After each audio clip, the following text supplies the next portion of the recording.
Is a monster year ahead for the Falcons offense? We're going to break that down and more today on the Locked On NFL Scouting Podcast.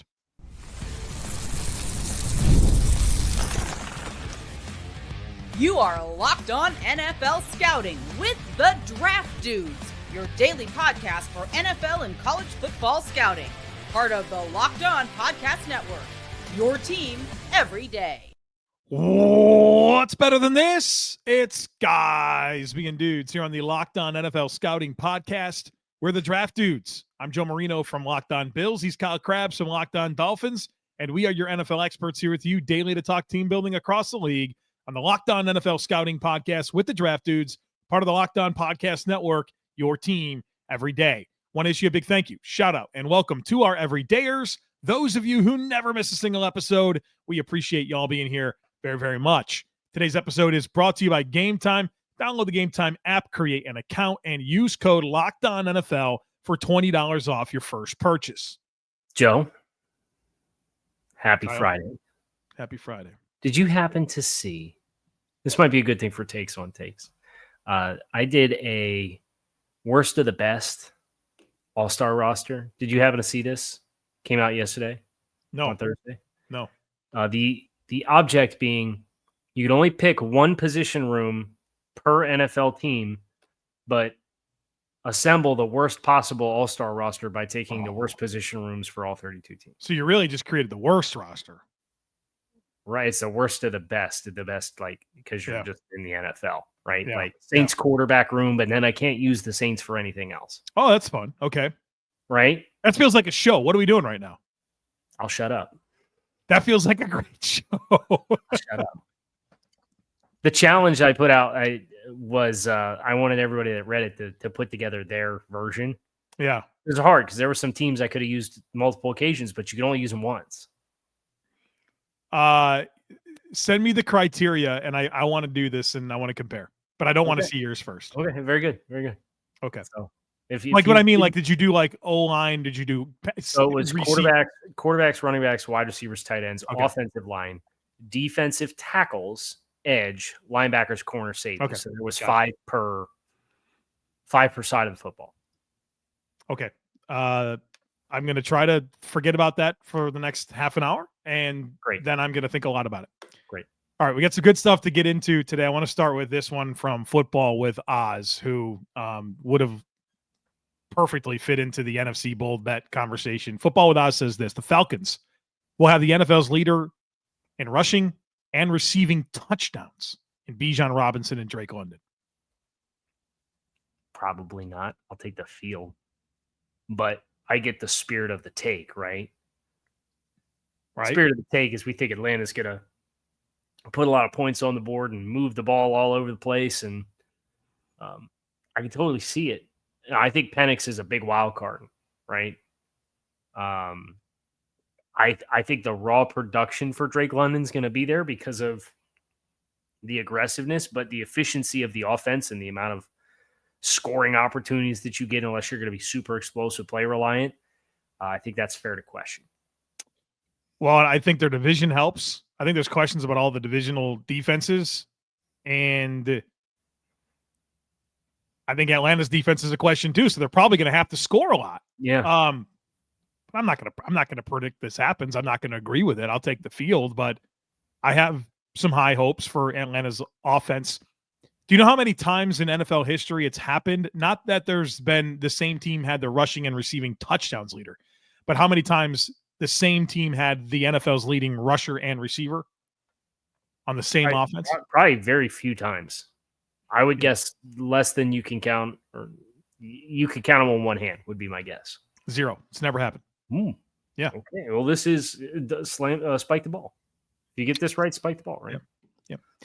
Von Tell, Cardinals fan, coming in with some slander on the Bengals, saying the Bengals will be picking in the top 10 for the 2026 draft due to their season going off the rails.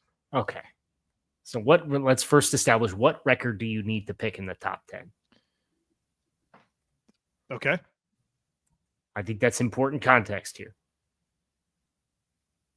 The 49ers picked 11th. Chicago picked 10th last year. Do you say we need 6 wins maximum to guarantee we're picking in the top 10? Yeah, I think 6-win team you're picking in the top 10. Yeah. Yeah. And if you're a 6-win team picking outside the top 10, you should be very pissed off with how the cards broke for you. Yeah. Well, I know all about the Bills were famously always 7-9, so I know what that means. You're picking like 10 to 12. Yeah. To 15. To 15. You'll pick to 15. Yeah. I think the only way this happens is if Joe Burrow misses extended time, right? I 100% agree that's the only way it happens because I think Joe Burrow is good for 9 wins. Right. Okay. 9 and 8 this year. I think that's the worst they can be with Joe Burrow as their quarterback. You don't think they could be 8 and 9? Yeah, I mean it's one in game. The AFC North. Yeah, I think 8 and 9 is the worst they can be. Yeah. But 8 wins is not going to get you in the top 10. So I'm out on this. If Burrow gets hurt, then then we can have different conversations. But healthy Burrow means at least 8 wins. I think so too. Zach, LaQuint Allen outproduces Cam Scatterbo in all-purpose yards, bringing back the non-hype train for Cam. Is LaQuint Allen making the team? All right, so we should do a head count here, right? I think they'll carry 3 running backs. You think only 3? Yeah, I mean, when you say only 3, that feels like a normal number to me. Not including fullbacks. I think 4. Oh, really? You oh, okay. All right. So Tyrone Tracy, Devin Singletary, Cam Scatterbo. Is LaQuint Allen even on the Giants? No, he's not. He's on the Jaguars. Oh, so that's the point that they're making. Okay. All right. Because I'm looking at the depth chart. And I'm like, is he on the pup? Why is he not on the depth chart? He's not on the team. He plays for the Jaguars. Okay. Yeah, he was the 236th pick by Jacksonville. I think it's very unlikely that LaQuint Allen gets run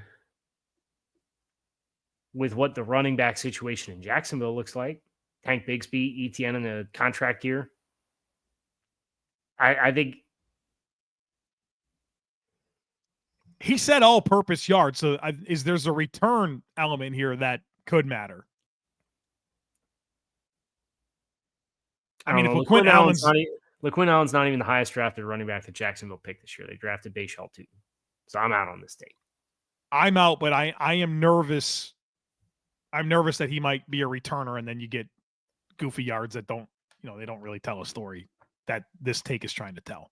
I think he's going to be looking through the windshield at the taillights of Scattabooty out in front of him. You remember that take? I'll never forget. I'll never forget. I'm right. I got a tracker for Scatterbo yards. Scatterbo. Wow, it's Scatterbo and Tyrone Tracy. They're going to outproduce Bradshaw and was it Jacobs? Yeah, Josh or Brandon Jacobs. Yeah, Brad Jacobs. Yep. All right, Aiden says this: NFL teams should not be content with their quarterback room unless they have a tier 1 or tier 2 quarterback, and should continually be looking every 2 to 3 years to add players to their quarterback room until they do have a tier 1 or a tier 2 quarterback. Sure. Yeah. I think that the challenge is where the investment. Where do you feel comfortable with the investment opportunity? Right. You could keep using day 2 draft capital on quarterbacks. Sure. We drafted a guy 2 years ago and he's in the back half of his rookie contract. So let's draft a guy in a 2nd-round draft choice. And then 2 years later, draft a guy on a 3rd-round draft choice. But we did the guy with the 2nd-round draft choice never, it's just, yeah. I think there's a delicate balance to walk. And I think you have to have the right ideology as far as hoarding draft picks appropriately to do this and pull it off successfully. But yes, I think there's very little wrong with continuing to add to your quarterback room intermittently. Right. Don't do it just to do it, but as it makes sense, and you should be very intentional about trying to position yourself to have a tier 1 or a tier 2 quarterback. Yes. All right. One of the most aggressive takes yet this offseason, and it's rooted in the Raiders. We'll talk about that next here, folks. Be sure to stick with us. We've all been there, logging on early and waiting forever for concert tickets to go on sale, only to lose your spot for a show you've been dying to see. Live music should be all about making memories, not dealing with the stress of ticket shopping. That's where Game Time comes in. Game Time makes getting concert tickets faster and easier than ever. Prices actually drop as the show gets closer to the start, and you can save up to 60% off with their killer last-minute deals. You ever wonder what your seat view will actually look like before you buy? The app shows you a panoramic seat view, so there are no surprises. And speaking of no surprises with Game Time, the price you see is the price you pay. No hidden fees. So take the guesswork out of buying concert and show tickets with Game Time. Download the Game Time app, create an account, and use code LOCKEDONNFL for $20 off your first purchase. Terms apply. Again, create an account and redeem code LOCKEDONNFL for $20 off. Download the Game Time app today. Last minute tickets, lowest price guaranteed. Very, very, very spicy take here. And to me, it's a Raiders take, even though it wasn't framed as a Raiders take. Bills Beats says for the first time in NFL history, the NFL playoffs will feature 4 representatives from the same division, courtesy of the AFC West. No. The Raiders defense is unserious, right? Even if you wanted to sell yourself on the offense being playoff caliber, the defense is not close. Yes. And you have 6 games against that division, which is very difficult.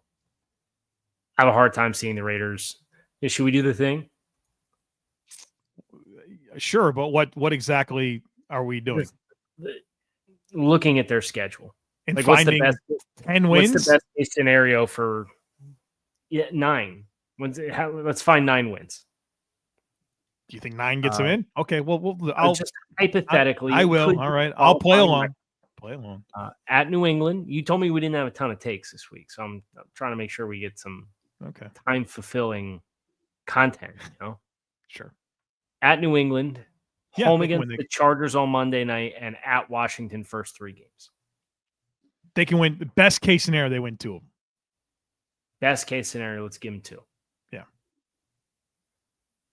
Home against Chicago, at Indianapolis, home against Tennessee. They can win 3 of those games, right? Okay, so now we're at 4. At Kansas City. No. Home against Jacksonville. Out of the bye, right? Out of the bye. They can win that game. 5. At Denver. I don't think so. No, when Denver comes to town, we'll talk about it. But at Denver, I'd say no. Home against the Cowboys. I don't think so. I don't think so either. Home against the Browns. Sure. 6. At Chargers. No. We gave that. We said 2 out of 3, and that included the home game against the Chargers. Right. Home against Denver. Probably not. I would agree, probably not. So that's still 6. We're 6 with 4 to go. And we have at Philly, at Houston. I don't like it. Home against Giants. Sure. 7. Home against Kansas City. Well, the Kansas City, what was there last year? It doesn't matter. That would give them 8. It's like a 40-0 win by some team. Was it the Broncos? Who beat them last year? Yeah, Denver. As somebody whose team also played at 4:00 while Denver played Kansas City and just laid the SmackDown hotel on them, and then Tyreek Hill checked out with 3 plays into the second half. He's like, they're not losing, so we're done here. So I think we're fading this take officially. Officially, yes. Alex says this: by 2030, there are 5 new franchises, at least 3 in Europe, 1 in Mexico, and 1 somewhere else. It feels like we better get the ball rolling if that's going to happen that fast. Yeah, but more than just the logistics of doing that, the planet Earth theory of there not being enough people that can play offensive line. Could you imagine needing 50 more NFL caliber offensive linemen? I don't know what to tell you, man. It's Daniel Brunskill playing the AAF. Just use these spring leagues. You know why the spring leagues aren't successful? Because there's not enough offensive linemen for it to be a serious situation, right? Right. Yes. I actually heard Brandon Thorne talking about that this week, and I was like, you know what? That actually makes a lot of sense. Like, it's planet Earth theory, man. There's just not enough humans that can play offensive line at a high enough level. Either you have to be a consistently successful team in the AAF, you have to play in a way that mitigates the offensive line as much as possible, or you need to bat significantly above average and collect all the good offensive linemen in the league. Right? Yeah, dude. And those are the two ways. Could you imagine? We need like 5 more starting quarterbacks. I hope it. I mean, I love football as much as anyone, man, but like, I don't need this. I'm here for it just so that we hopefully get some conference and division realignment. I'm good. I'm good on that. I want to get the hell away from you. I think we just keep it the way it is. I'm Bane good. Huizenga said, "Oh, we have to preserve our traditional rivalries." I think Ralph Wilson deserves some blame there too. We don't want to go to the AFC South and play with Indiana or with Jacksonville, Houston, and who would have been Indy would have stayed in the East in that case. Yeah, so it would have been what? Jacksonville would have been Tennessee, probably. Tennessee, Jacksonville, Houston, and Miami would have been the AFC South. You know how dramatically different the Dolphins' last 25 years would look if we weren't imprisoned by Tom Brady and Josh Allen consecutively for 25 years? They've had a couple of good teams that, like, they wouldn't have won any conference championships, but they wouldn't have the longest playoff win drought, and I'm very convinced of that. Yeah, you're probably right about that. I would have got a few. I mean, you have a home playoff game. You have some home playoff games, right? Right. You'd have some more home playoff games. You'd have draw some bad team that won enough games to be a 6 seed before. Sure. Seen it. Okay. Parson says this: with touchbacks coming out to the 35. Yes. Teams should be more willing to go for it on 4th down than kick a 50-yard field goal. What's the thought? What do you think he's getting at here? Because if you miss the field goal, the field position's not all that different than if you were to make the field goal and then kick the touchback and still start around the same area of the field. Yeah, you know, so it's like it'd be 40 yards. It's 5 yards, right? So if a 50-yard field goal is kicked from the 40-yard line, right? Mm-hmm. But then you don't get the 3 points.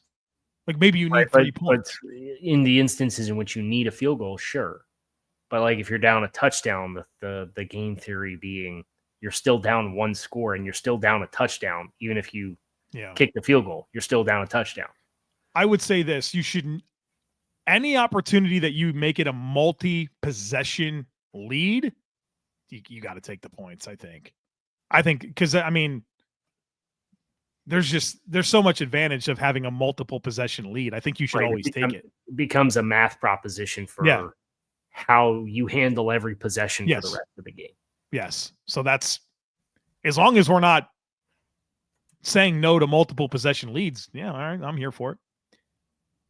Brandon says automatic first downs should be completely removed. Only yardage should be used as a penalty, including penalties in the end zone, bringing it to the 1 yard line. So no automatic first downs. I don't want to do anything that's going to get more penalties in football, though. I don't want to reward a 5-yard penalty with an automatic first down. I agree with that too. So is it just replay the down and you get the yards? So there's defensive holding. Yeah. That's a 5-yard penalty, right? In an automatic first down, I think. Correct. Which is the worst. The worst so kind. So that's on 2nd and 10, and so it's now 2nd and 5. That's what the take is here. I'd just be nervous that there'd be more penalties if they weren't as well. And because it's more incentive. If it's not an automatic first down, there's more incentive to just wholly give up the 5 yards and replay the down, right? Yeah. So that's my fear. I agree that I don't love just handing out free first downs, but I also don't love making it less of a penalty to get a penalty. I don't feel strong about this. I feel strongly about this thing that was posted on Twitter just now, but I want to confirm that it's real because there's never been more. When First Takes gotten by Cowboys training camp videos from last year and airing them on ESPN, did you see that? I've seen it with the Dolphins and the Cowboys where it was Dak Prescott's and Tua's first throw of camp being an interception, and neither team had a camp practice at that time. And so you sort that. I'm going to tell everyone about Yahoo Fantasy, and you can get to the bottom of that. Stick with us, folks. It's true. This episode is presented by Yahoo Fantasy. Fantasy football is back. Fire up the group chat, get your draft board ready, and buckle up for a season filled with breakouts, busts, and all the overreactions that we live for.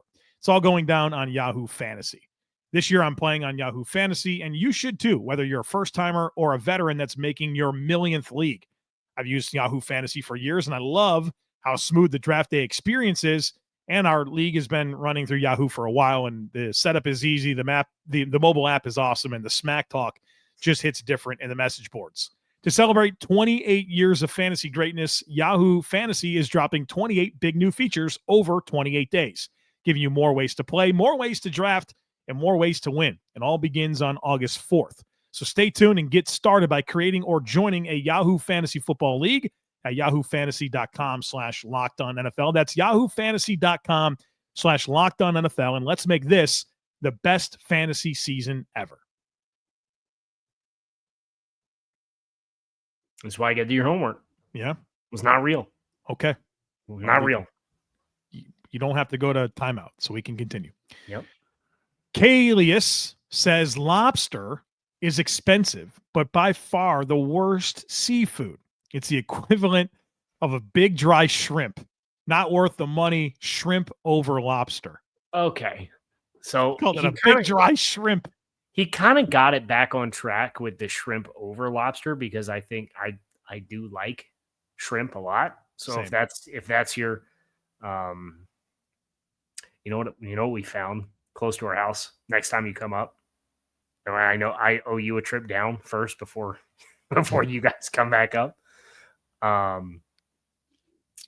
There's a place down on the water in the Chesapeake by our house that serves shrimp cocktail that are like the size of the St. Elmo's shrimp. Oh, yeah. healthy. Yeah, like yeah. the size of the palm, it fits in the palm of your hand. Yeah. Colossal shrimp, I think is what they're called. Colossal, right? And they are colossal. They're quite large. The bigger bigger the shrimp, the better. So I would still venture to say that a big dry shrimp like a lobster would still be better. But I'm not gonna argue with you if you prefer shrimp to lobster. I think I do prefer shrimp to lobster. I do think there is a value proposition. Like lobster's pretty expensive for what you get. So I think I'd like the taste and I like the price of shrimp more than lobster. So I think I'm in on this, but I don't know. I'm not a hater of lobster. It's not the worst seafood. Okay, I would like you to rank food takes now. Let me get up from my chair. I'm all excited now. Seafood takes. You don't like fish, correct? I don't care for fish. If I had to eat it, I would, but you'll never see me ordering it. Yeah. I want you to rank the following crustacean seafood dining options. Okay. Lobster. Kyle Crabbs, an expert on crustacean seafood, obviously. Lobster. Right? Lobster. Okay. What did we call the shrimp? Colossal shrimp. Colossal shrimp. King snow crab legs. Yeah. Right. Or your choice of, I guess let's do like either deep fried oysters or clams. I'm not going to ask you for the raw stuff because I know that's not your cup of tea. That's going to be last. The deep fried oysters, clams, like that. You can keep Shellfish. That. Keep it. Just keep it. Yeah. I'm not messing with that. I think number one's crab, the king crab legs. I think that's I love them, dude. I can house some. This kid get 3 pounds worth to sit down and. Yeah. The challenge is, it's a little bit of a business decision. Tubes? Well, and I know some people don't like to crack the crab legs. I don't either, but it's worth it. I think the juice is worth the squeeze there. Then I'm going with the shrimp. Then I'm going with the lobster, and then like below, keep going. I'd rather eat flounder. I feel like we put them in inverse order of cost for the top 3. Like a pound of king crab snow legs is probably cheaper than like 6 colossal shrimp on a shrimp cocktail. I don't know. Okay, Beats says this: the New York Football Giants will be the first team in NFL history to go 0-17. Dayball will be fired after their Week 5 loss to the Saints. Well, I'm out on this take for I think he gets through the season no matter what, even if they're winless through the first 5. Now, if they lose to New Orleans, that'll be a big gut punch. But my take was 1 win through Halloween, and Dayball coaches the entire season. I don't think the Giants are going 0-17. I think their defense is too good. And for whatever you think about Russ Wilson, I'm not a fan. Like, he's not the worst quarterback in the whole world, you know? Did you see Dex got a raise, for an Some incentive raise? Yeah. $3 million in incentive raise. That contract has aged wonderfully for them. Draft pick was aged wonderfully. John says Shaq Thompson will double his tackle output from last year. How many did he have? What do you have, 5? I don't know. I feel like I should have looked this up already. But Right. So Shaq Thompson last year had 35 tackles. Oh, geez. No way. He's had 43 in the last 2 years combined. He's played 6 games the last 2 years combined. I don't know if Shaq Thompson makes the Bills roster. That would be a fun show too, Joe. I'm going to be honest. Because like this was kind of on the front of my mind, and the Artie Burns injury that happened for Miami in training camp. I'm obviously down here in Miami, so he had no guarantee money on the deal. And seeing who they signed, Cornell Armstrong, to take his place was kind of like, maybe Artie Burns had a harder time making the roster if this was their answer for who they were going to sign relative to their young You just guy. got a body, right? Right. They got a special teams body that they brought in. That's undoubtedly going to be a minimum salary guy with no guarantees. That's kind of what Artie Burns was. You could go through and recognize a lot of names, guys that are the Shaq Thompsons of the world. Artie Burns was a former first-round pick. Shaq Thompson was a former first-round pick, but these guys are late-stage career guys with no guarantee money or little guarantee money. I mean, Darren Waller's got no guarantee money. The Dolphins traded for him, right? Like, there's a world he's starting on PUP. Who knows? He might not make the team. So I think that'd be a fun show to kind of look through names from blast from the past NFL drafts that are still on rosters, and like, does he actually make this team, or is he here kind of to just compete and float along, and maybe you put him on the practice squad if he's willing to play on the practice squad, and you can elevate him for a couple of games. I think that's the Shaq Thompson way. He's had his 1 year, $1.25 million deal. None of it's guaranteed. So that says, hey, we like that you're a veteran. Knows McDermott, right? They made him a first-round pick. McDermott and Bean did when they had Kuechly and Davis. So they liked Shaq, but not enough to roster him at this point. Back-to-back season-ending injuries. It was fibula and an Achilles. He's 31 years old. Is this the longest stretch since the merger of a player playing 14 games in consecutive seasons? Did you know this about Shaq? I don't know. He played 14 games every year from 2015 to 2019. Every year. That was his number. And it used to be everybody played 14 games because you had 14 games in the regular season. Yeah. But now, and then he played 16 games in 2020 and then went back to 14 games in 2021. So 6 of his first 7 years in the league, he played 14 games. Does he wear number 14? I don't know what number Shaq Thompson. I will let you know on Sunday when I see him. I'll look forward to you identifying him on Hard Knocks. You know, I'll do my best there. People forget Shaq Thompson, also a running back at Washington. And Travis Hunter before there was Travis Hunter. People forget, man. Talk about a guy that could push the boundaries of football and inspire belief, man. Shaq Thompson was that guy. Here we go. Maybe he'll be a Jaguar. Maybe he'll go to the Jaguars if he doesn't make it with the Bills. A breakfast bowl says 7 of 8 teams that finished last in their division in 2024 will finish last again. The only team to not finish last will be the New England Patriots. Okay, so this is fun. Got to do the thing, but it's like a condensed version of the thing. Yeah. So the Browns finished last year. They're back right finished there. Last again this year. Yeah. The Titans finished last year. We had a take that I didn't take that had the Titans winning the division. I could see the pathway to them kind of being like a fun upstart team, but I think that's probably a bridge too far for me. Yeah, I think they're last again. Okay. The Raiders last again, right? Yep. The Giants probably last again. The Saints probably last again. The 49ers. That's the one I get hung up on. I mean, I could see it, but I can see. I think the West is the division with the most wide range of outcomes of any division in the league.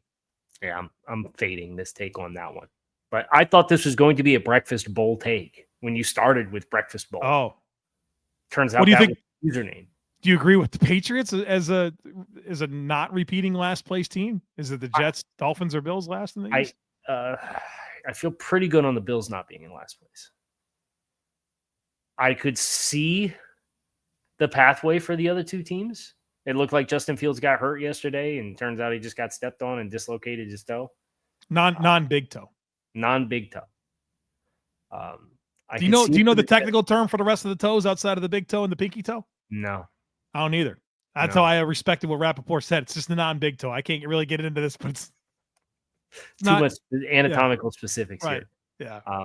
I think if the Dolphins had to play more than half the season with Zach Wilson and that injury happened early, I think that would be interesting. But I do think that Dolphins with Tua, I would look at right now and still pick them to be the second best team in the division. But I'd probably pick the Jets right now to finish in last place, just because they're kind of leaning into it being a foundational year. So we agree with the take outside of the 49ers being lumped into the last place teams.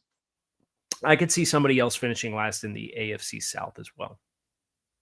All right. The last one I had, we don't have time for it. We'll get to it. Well, I'll holster it because it's not time sensitive. I want to know it, even though we're not doing it. It's from Matt. This coming season will be the first time since 2009 that only 3 or fewer head coaches are fired. # do the thing. You're right. We don't. We'll do that. We'll do that next week. We don't have to do that today. It will be part of next week's Takes on Takes.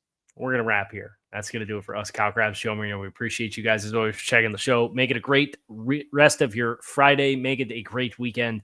And we will be back to see you all again at the beginning of next week. Joe will be on the road. I will be home. So you have that to look forward to. And we will see you soon.